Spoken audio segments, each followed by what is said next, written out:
Olá, gente, boa noite, todos bem? Falar sobre mais um santo aqui, parece um canal de agiologia, mas cada vez eu olho o santo do dia e me dá vontade de falar, então que se dane, eu vou falar, tá? Hoje é dia do grande São Marcos, inclusive um abraço aí pro meu querido padrinho de crisma aí, o Marcão aí, Deus abençoe aí. Gente, a vida de São Marcos é um exemplo para todos nós que temos nossas fraquezas, os nossos vícios aí, os nossos pecados, para que a gente possa crescer na vida, né? O nome dele era João Marcos, porque ele era filho de judeu e filho de grego, né? Então, naquela época, se colocava um nome em hebraico, no caso João, Yohanan, e o nome em grego dele era Marcos, que é um nome grego mesmo, Marcos, João Marcos. Ele era de uma família rica, o pai dele tinha aquela propriedade que era o Jardim das Oliveiras ali, junto ali de Jerusalém, ali bem ali naquela parte mais externa ali de Jerusalém, onde havia aquela propriedade, aquela casa de 2 andares, no qual no segundo andar tinha aquele espaço que era tido como um salão de festas, que quando os pais dele começaram a seguir a Jesus, começaram a seguir Cristo, Jesus era ali nesse salão de festa ali do segundo andar da casa dos pais de Marcos que eles se reuniam. Foi ali que foi a Santa Ceia, a última ceia, chamado Cenáculo, né? Foi ali que teve o dia de Pentecostes, quando Jesus já tinha ascendido aos céus ali, que estavam todos eles reunidos ali com a Virgem Maria ali. Inclusive o nome da mãe do João Marcos também era Maria, tá? Então era uma família rica. Marcos era um guri letrado, ele sabia falar grego, escrever em grego. E aí até diz no próprio evangelho que ele escreveu, em próprio punho, inclusive isso é uma coisa interessante. No final da vida, Marcos começou a seguir São Pedro. São Pedro era uma pessoa mais humilde, ele era um pescador, analfabeto, enfim. Ele falava ali um aramaico ainda com aquele sotaque da Galileia ali, que era da onde eles vinham. Então reza a lenda que o evangelho que São Marcos escreveu nada mais é do que as histórias que Pedro, o velho Pedro, já no final da vida, contava para o São Marcos. Por isso que tem, até o Padre Paulo Ricardo fala muito isso, né?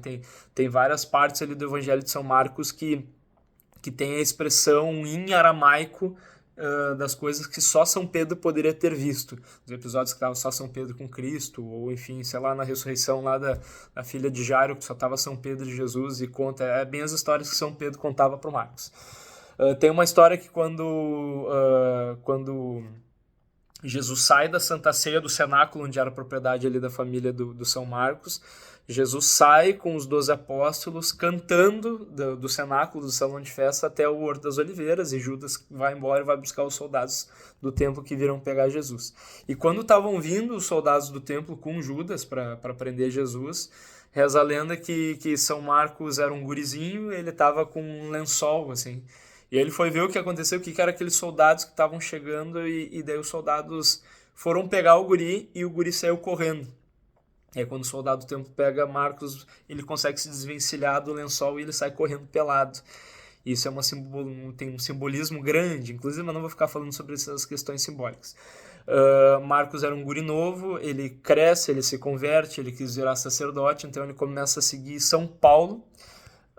E nas primeiras viagens ele vai. O Marcos, no caso, o jovem Marcos, com o tio dele que era grego, ele era da ilha do Chipre, inclusive, Barnabé e São Paulo. E aí São Marcos não aguentou a pressão, não aguentou as perseguições e diz que o jovem Marcos foge de volta para o colo da mamãe em Jerusalém, né? E aí São Paulo fica pé da vida com São Marcos, tanto que depois ele quer voltar a viajar com São Paulo não quer que ele viaje. Só que é que tá, apesar dessas fraquezas de Marcos, Marcos vai crescendo muito, vai crescendo em forças, vai crescendo na agressividade em relação a querer cumprir, fazer os sacrifícios e pregar daqui a pouco nos lugares que perseguiam bastante os cristãos. Tanto que ele cresce tanto em força que São Marcos é tido como um leão, de tão forte, de tão bravo que ele era, para ir nos lugares, digamos, mais difíceis, né? Então ele começa a crescer em influência, ele começa a crescer numa série de coisas e quando o São Pedro já estava velho, ele começa a seguir e a escrever todas as coisas que São Pedro falava, né? Daí tem a história lá que São Pedro é crucificado lá no circo de Roma, onde hoje é o Vaticano, né? Que o Papa João Paulo II mandou cavar tudo ali e estava ali o túmulo de São Pedro, mas Marcos, bem mais jovem, ele segue pelo mundo inteiro, até que quando ele vira bispo de Alexandria, no Egito, é lá que daí matam ele, né? São Marcos diz a tradição que amarraram ele numa carroça e saíram com ele, tipo, sendo arrastado pela carroça, e essa foi a morte dele. E os restos mortais de São Marcos estão na Catedral de São Marcos, que fica em Veneza. Lá tem uma praça lá, San Marco, Piazza de São Marco, e é lá que está enterrado o sujeito. Grande São Marcos, o cara que começou frágil, começou fugindo de algumas coisas e foi crescendo, crescendo, que seja um estímulo para que nós possamos crescer também em todas as virtudes que a gente ainda seja fraco. Então esse é o Marco aí, rogai por nós.